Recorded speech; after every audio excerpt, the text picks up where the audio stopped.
What's up, y'all? Welcome into the warm-up show here on Grind City Media. I'm Whitaker alongside Michael Wallace. I'm tweeting out the link to the show so you can watch if you are online.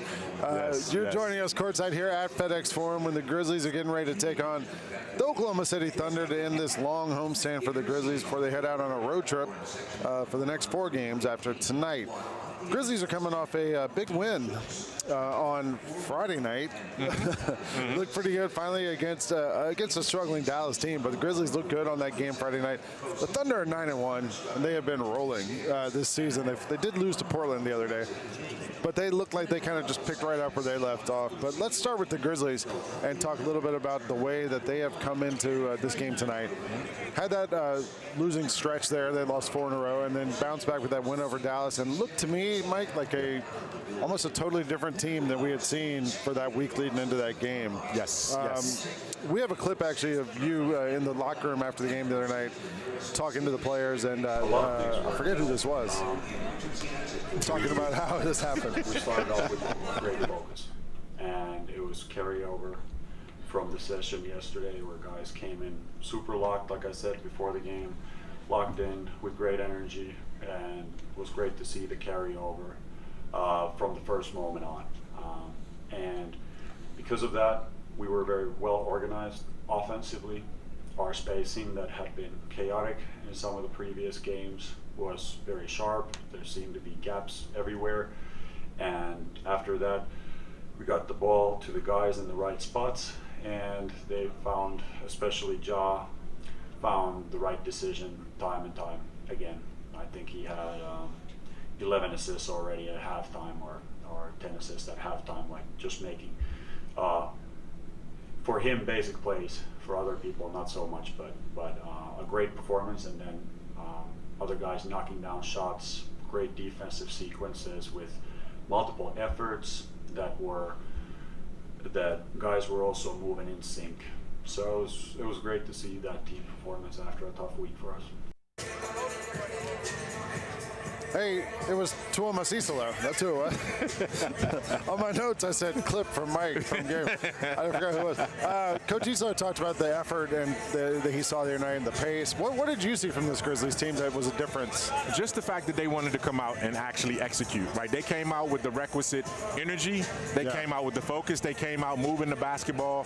When you look at how they came out and immediately built that double-digit lead in the first quarter, that's something we hadn't seen. Yeah. You brought up the stat from, going into that game about how the Grizzlies were outscored by 50 points in the first quarter through the first 9 games, and they flipped that script against Dallas, on Friday. So that's the same kind of effort they have to come out with. This is a different monster that they're going up against tonight, but you still got to bring what it needs, or what you need to bring into the game, and that's energy, effort, and focus. Let's see if they can bring that back again. I was sitting in the game Friday night because one of the powers that be wasn't able to be here and had me take his seat. So I was sitting down in the press table. So you hear what's going on, you hear the interactions. Yeah. And the word I heard the most from Coach Isalo was pace. Okay. Just preaching over and over and over. There's one point he turned to the bench and goes, guys, pace, pace, pace, pace. That's why we are where we are right now. And so part of that, though, right, is like the other team's scoring a lot. You can't really run the ball up the court against them. Yeah. The Grizzlies kind of clicked on all cylinders the other night. They got rebounds, they got stops, and they were able to get out and run, and it sort of all goes from there. And I feel like that's what, if anything, it was just something the Grizzlies needed to see for a night, right? Yes. I mean, they needed confidence. Now, again, I'm not going to say everything is fixed, because the bottom line is that this team was going up against, right now, probably the worst team in the NBA, the Dallas Mavericks. Even though the next night they went out and won the game, right? They beat Washington. I was going to say, I don't know if they're the worst team in the NBA. That's true. So, but that Dallas team was struggling. They didn't have Anthony Davis. They don't have Kyrie Irving. They didn't have a lot going for them. Yeah. And the Grizzlies needed a sparring partner to beat up on. We got that. Now you're jumping from the worst team in the league to the best team. And we'll see. I'm not going to declare that they've been fixed, but like I said, the effort that they have to come in with and the focus. We'll see what the execution looks like, but the mindset has to be where it needs to be. I was also thinking about the last time the Grizzlies played the Thunder with Ja Morant. Yeah. They had a 25-point lead at the half, or whatever it was, before Lou Dort took out Ja, and then it was all, from there, kind of all downhill. Yeah. So we'll see if the Grizzlies are able to kind of recapture sort of what worked against that Thunder team that we saw in the playoffs last year in the first round of the playoffs. And Ja had 21 to 13 the other night, by the way, against Dallas. Looked like he was coming back. the bench had another huge game against Dallas, led in a large part by Cedric Coward, who had 21 off the bench. You asked Coach Isla pregame tonight about when he saw something from Coward that he thought we might have some special area. He said day 2 of practice. He was like, all right. Pretty quickly they figured it out. Yeah. You talked to Cedric Coward after the game the other night. We can watch this clip. And he talked about what he's seen this season and how he's been able to kind of make this leap to being a contributor right away. You said it's only 10 games into the season, but how much was this win needed, just for confidence, for relief, for reassurance, all of those things? I think this win was like, it brought us back to who we were. Not saying we lost it, but at the same time, it's like, the last couple games, went on a little losing streak. But it's okay because we learned so much through those games that we were able to apply what we learned in practice yesterday and apply that practice to today's game, which is great. I mean, everybody bought in tremendously to what we need to do. Like even 12 screamed, 5 lanes, and you don't need to know what that means, but at the same time, it's the team knows. So, but understanding like everybody knows their spots on the floor, roles on the court, understanding who we want to attack on the defensive end, or our offensive end, their defensive end. But just understanding that as a team, made it so much better. So it looked like they got it as a team. What have you seen from Cedric Coward? Like, I love watching him play. Just when you hear him communicate, like he gets it, right? He processes things in real time. He understands his limitations. He also articulates it and communicates it. He knows what his strengths are. And he's just the total package, man. Like I told, Jalen Wells last year when he came in as a rookie, I said 2 weeks into the season, I went up to him and I said, man, you're one of the most composed, polished, mature rookies that I've seen in this league. And I've been around this league for 2+ decades, as have you, right? And then comes Cedric Coward, right? And it's like Cedric doubled down on everything else in terms of just how he's able to play, how he's able to do everything on the court well. He's a two-way guy in terms of being able to play offense and defense. And you just want him to continue to show these signs. He's not a finished product by any means, but he is so encouraging right now. I love that he, so often you see rookies come in and they're just trying to either shoot threes or dunk. Yeah. He's not afraid to go to the mid-range, look for like sort of the in-between game. He gets on the floor for rebounds. I think about it a lot because he was out with a shoulder injury for the last year. A lot of times guys coming off injury are more tentative or not, he's fearless. He'll dive on the floor going after balls, take charges every game. Like he kind of does all those little things. Someone the other night said, when he gets in the mid-range and shoots that little jump shot, you know who it looks like? And I was like, don't say it. Don't say it. Because it just aesthetically kind of does look like Michael Jordan coming off those screens. There's a long way to go between where Cedric Coward is and any NBA All-Star, much less the greatest player of all time. But I do love what I see from him early on. And like you said, he gets it. Like every time you talk to him, the composure, the maturity, all that stuff. He certainly talks the game the right way, and the on-court stuff follows those footsteps. What's special about him is that he knows how to make you feel like he sees you. And you've been in the locker room, you've been around him. He looks at you like when you go and talk to him, no matter, it's 50 people talking to him every day. And he remembers something from the last conversation you had with him that he'll bring back up, and you're like, man, this guy, like I said, he processes in real time. He's intelligent, and again, he's a star in the making, and I just hope he stays healthy and stays on this trajectory. I've told my wife before, like a lot of times when you talk to an NBA player, they're all taller than you. And they all just kind of look over the top, right? Like they kind of avoid the eye contact because that's their way of kind of keeping a little distance. And but Cedric doesn't. Like he looks in the eye, he'll talk to you, have a conversation with you. No question. No question. He's going to be a special player. Yes. We also saw over the weekend the Grizzlies announce the new City Edition uniforms. They're going to be for sale in the Grizz Den on Tuesday, but we went platinum this year. We've seen a few through the years, different looks, different editions of different things. This year's City Edition is inspired by Stax Records, and the records that have gone platinum through the years. Kind of a gray, sort of a pinstripe, the pattern down the side. We have a video. Here we go. Those are the older ones. and this is the new one. What do you think about these, Mike? I love them. I love both of them, man. And I love the fact that they went 2 stacks. Yeah. Shout out to Michael Blevins and his creative team in terms of the video for putting this all together. Isaac Hayes' old car. Yes, with stacks, and those are some real true stack students who did a phenomenal job. And kudos again, man. I know he won't want us mentioning his name, but shout out to John Pugliese for being able to spearhead and overlook this whole thing. He doesn't want us to mention his name, but Blevins totally wants us to mention his name. Right, but I love it, though. I love the vibe that this all is about. They look great. Yes. Let's go through the injury report real quick. Santi Aldama was questionable with shoulder soreness, but I saw him out here shooting around a minute ago, so I assume he's going to be good to go. We haven't gotten an update yet. The other guys are still out. Brandon Clark, Zach Edey, Ty Jerome, Scottie Pippen Jr. The Hustle have a game at the same time tonight down in South Haven. So some of those guys, I would imagine, PJ Hall, those guys who played for the Hustle last night are probably in South Haven again tonight, but I don't know for certain. Now, Zach didn't play, though, right? Zach didn't play last night. Zach did not play, So no. he's in Taylor, not Taylor, but obviously Tuomas, wrong T. But Tuomas said that, he's still on that timeline. Yeah. Right now, the window is wide open. The 6 to 9 week window, return to play window for Zach Edey, opened last Friday. Friday was the 6-week mark. So we'll see. I think we should hear some encouraging signs in the coming week. All right. Let's take a quick break. Jalen Williams out for the Oklahoma City Thunder, by the way. Let's take a quick break. Jessica Benson is going to join us on the other side of this. You're watching the warm-up show here on Grind City Media. Nate Bargatze. Look, I say a lot of dumb stuff. I try to keep it in front of large groups. Seems to go better that way. Big Dumb Eyes World Tour. When you say something dumb one-on-one, it's a lot for that person. I'll say it, then I can just feel that they feel the weight of my life on their shoulders. Tickets and info at NateBargatze.com. Don't miss the Big Dumb Eyes World Tour. Nate Bargatze. Grizz Nation, don't foul out on dinner plans. Hit Sticks Express in downtown Memphis instead. Fresh hibachi, steak, shrimp, sushi tacos, and yes, our legendary sake slushy to keep things cool. Order online with code STIX901, STIX901, and knock 10% off your tab. It's the perfect pick and roll for game night. Sticks Express, fast, fresh, always a slam dunk. And hey, come see us at our Collierville location too.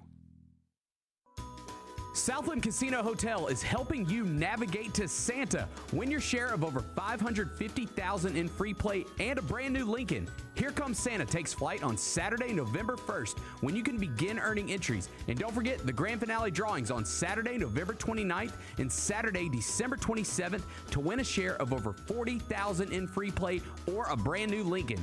Win big during Here Comes Santa, only at Southland Casino Hotel.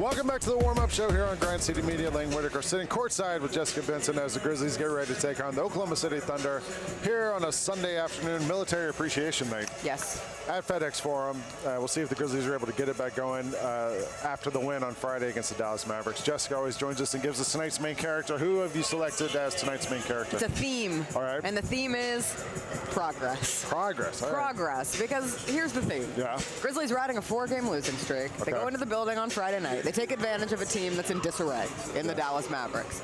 Now you face the best team in the NBA thus far this season, a team that won the championship last year. They're down a few pieces, but it hasn't stopped them from being pretty dominant this season thus far, having the #1 defensive rating, the #1 net rating. I think they're 4th in points scored in the NBA this season.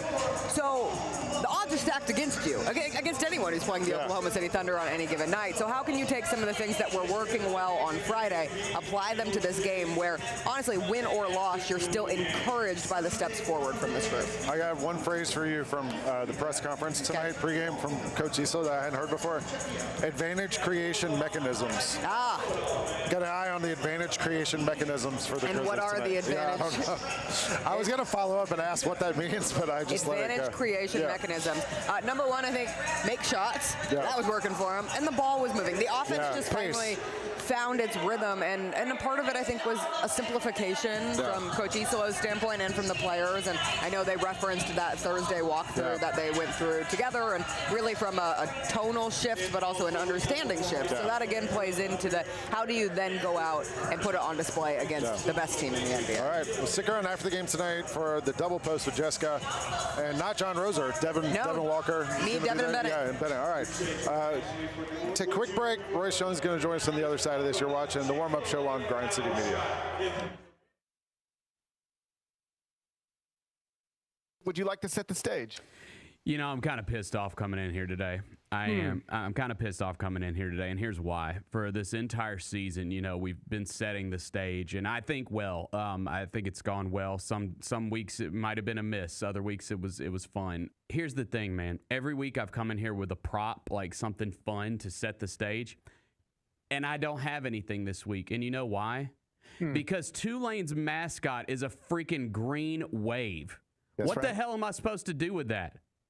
What am I supposed? You want me to come dump some green water on the table? Like, I don't know what I'm supposed to do with that. I've told you, GP, like, I respect Tulane. I consider them, you know, one of our conference peers in football. Basketball a little different because you schedule some real opponents, basketball, but that's fine. That's neither here nor there. Football, I consider them one of our peers. I respect Tulane.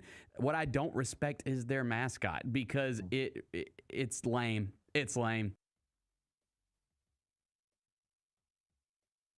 Welcome back to the warm-up show here on Grind City Media. Lang Whitaker, courtside here at FedEx Forum with the great Royce Young. Do I say you're from the Oklahoma City Thunder? Is that what I said? Sure. All right, yeah, because you cover the Thunder, you're on the broadcast, but you kind of have an involvement all over the place, right? That's fair enough. Fair to say, yeah. We're here to prove there is life after being an NBA blogger, I think. Yeah. I mean, it's an honor to be with. I was just telling somebody about when Lang Whitaker is going to go in the NBA Hall of Fame for being like the OG. I mean, Slam got in. That's good enough. You're Slam's basically in. I think my name's somewhere inside there, you so go. like, I'm good with that. Slam's in there. You're a champion, though. You're an NBA champion. I guess by technicality I am. I don't really feel like I did a whole lot to earn that. Did you get a ring? We will eventually. The players got them first, so they're still in the mail, I think. I would like, if this team ever wins one, like, I'm going to wear that thing every day. I don't care. I'll be wearing it to the grocery store, to the car wash. I'll have it. And now it looks like, so this team was so dominant last season. Kind of picked up where they left off last year. Is that fair to say? They're trying to. I mean, that was a big focus for the team over the summer is, you know, obviously kind of unprecedented for a team as young as they are to win an NBA title. I think that what they really wanted to kind of prove to themselves is that they're not a one hit wonder here. And they wanted to show that they're going to get better and they can turn the page. And that's easier said than done. And I think for a lot of people coming into the year, it was like, all right, let's see how they do it. Yeah. And I think that they've sort of doubled down on that because what's been interesting, Lang, is like they haven't had a lot of their guys. You know, J-Dub, an all-NBA player, hasn't played yet. Chet's missed half the games. Lou Dort's out tonight. Isaiah Joe's missed some. So they've been able to kind of patch it together with their depth, which I think has been pretty impressive. How much of that is just like the system, do you think? Like, you know, like I was thinking about it with our new coach, Isillo comes in and he's trying to establish something. Yeah. When Mark Dagnall came in, like they kind of tore it down to the studs and built it all the way up to where it is now. And like now you have this in place. Is that sort of how, like, if you're missing a guy or two, like it's kind of plug and play in a way? Absolutely, because I think also within that is like the personnel that you're trying to find is guys that can be maximized within that system. Yeah. Coach Mark Dagnall talks about it all the time. Like Aaron Wiggins is a great example of this, as he's kind of mastered the system. He's got great system skills, and a lot of those things are more basic than people think they are. It's just like you know when to cut, you know when to move the ball, you know how to change ends of the floor, you know how to do those certain sorts of things. But can you do it at a super high level, and then can you do it in an expanded role when somebody else is out and you've got to increase your workload? And that's what somebody like Wiggs does that really well. AJ Mitchell is kind of a recent example of this, is kind of growing those system skills. So the system kind of builds the player, but you got to have that like personnel that can really kind of amplify their own skills around it. Yeah, I mean, Cason Wallace always kills the Grizzlies. Every time we play the Thunder, Cason Wallace has like a career night. But he feels like one of those type players. Good. Did you see coming what you guys got from SGA last season? I mean, in some ways, yes. I mean, he'd been really good the last few years. Yeah. You know, he led the league in scoring 2 years ago. He was in the MVP conversation. I think the thing that's kind of like elevated Shea more than anything else is like his cool, calm composure in the big moments. Yeah. And I think that that's really kind of had like a downstream effect with a lot of the rest of the team, J-Dub specifically. Yeah. I think that everybody kind of feeds off of like Shea's got this mentality. Yeah. He doesn't overreact. He doesn't yell at the refs. He doesn't do a lot of things. And so I think that kind of like composure element to him has had a really positive effect on a really young team. Yeah. All right. Well, last time we played you guys with Ja, we had like a 25-point lead or something, and then it all changed when Ja got hurt. Unfortunately, when Ja went out, I mean, I wish we could all go back and see what that game would have looked like. Well, I'm hoping we can pick up where we left off from that point tonight with Ja back on the court. Royce, thanks for stopping by. You bet, man. Appreciate My pleasure. seeing you. We're going to take a quick break. We'll be right back here on the warm-up show on Grind City Media. Own the 2025-26 Grizzlies season with the 10-game Flex Pack, the ultimate way to catch all the action on your terms. Choose your favorite matchups from intense rivalries to weekend thrillers and customize your pack to fit your schedule. With 10 games to pick, you'll never miss the moments that matter most. Visit Grizzlies.com/packs today to build your perfect ticket pack and cheer on the Grizzlies your way. It's your team, your season, and your schedule. So don't miss out.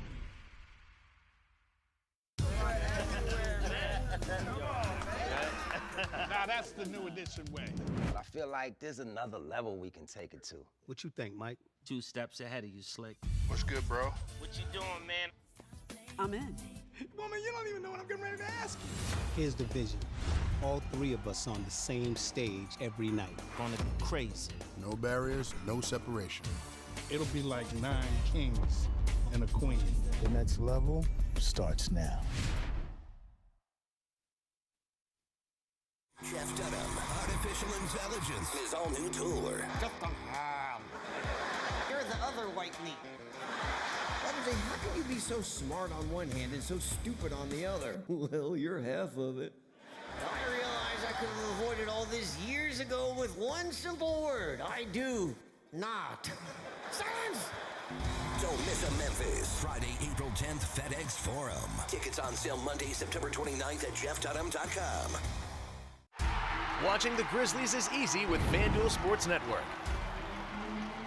If you have cable or satellite, you're all set. Find us on your channel lineup. You can also use your TV provider login to watch games on the FanDuel Sports Network app. No cable or satellite? Subscribe directly to FanDuel Sports Network online. You can also watch on Prime Video by adding a FanDuel Sports Network subscription. Not sure where to start? Visit FanDuelSportsNetwork.com to learn more.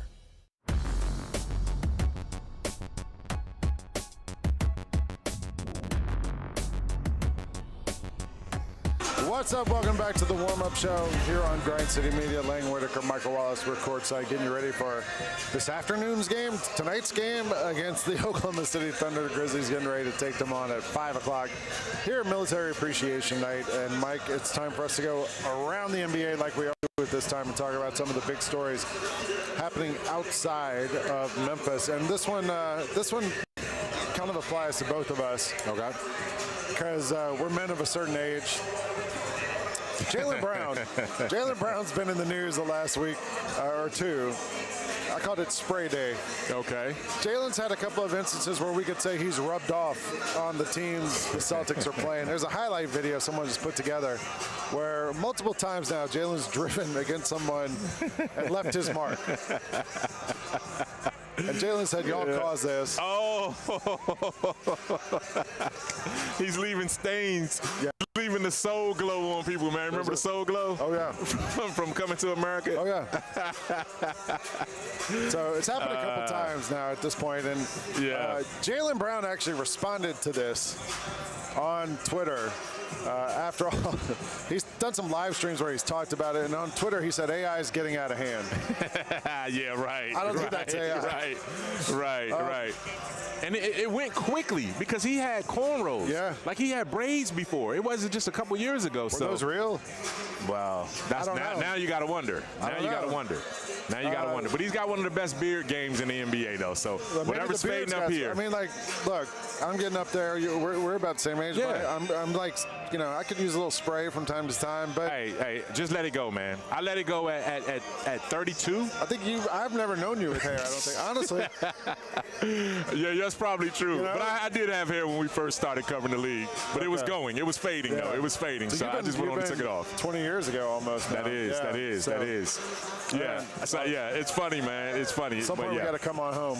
That's what Ernie Johnson told LeBron to come on home. LeBron's hanging in there. Come on home. LeBron hasn't had the spray problems. Maybe it's like not using the spray, it's something else. I heard there's pills you can take for this. There's treatment you can take for this. There are different things you can do if you want to regrow your hair, man. I kind of feel like if an NBA player can't figure it out, like it just can't. It's not unlimited resources available. There's no way it's going to get figured out. Yeah, man. That's tough. That's tough. He's staining up everyone. Wow. The worst part is that there's like evidence, like like he's literally leaving a mark against everyone they play against now, and it keeps happening game after game after game. Yeah. So yeah. All right. There was a story. The NBA's been talking about going worldwide for a while now. There's a story this week coming out of Europe that the NBA is going to expand. They have a date now set for 2027, targeted date, and they have a dozen cities picked around Europe where they're going to open up teams. Okay. From Paris to London, Manchester was one of them. A couple in Spain, really all over the place. Barcelona, Berlin, Munich, Paris, Lyon, Athens, Galatasaray will be playing. It says, which is in Turkey. Do you think this is going to work, Mike? NBA Europe?